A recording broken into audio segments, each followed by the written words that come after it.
أو إطعام في يوم ذي مسغبة يتيما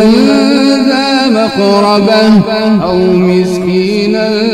ذا متربة. الرحمن الرحيم لا أقسم بهذا البلد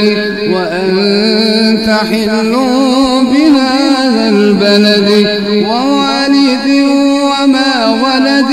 لقد خلقنا الإنسان في كبد أيحسب أن لن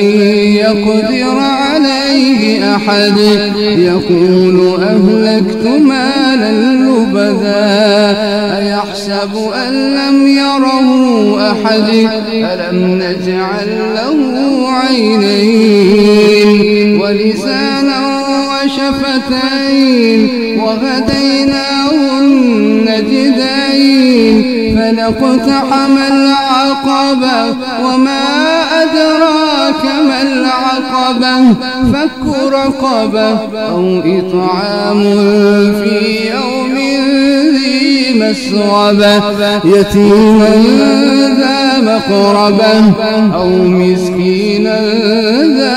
متربة ثم كان من الذين آمنوا وتواصوا بالصبر وتواصوا بالمرحمة أولئك أصحاب الميمنة والذين كفروا بآياتنا هم أصحاب المشأمة عليهم نار مؤصدة.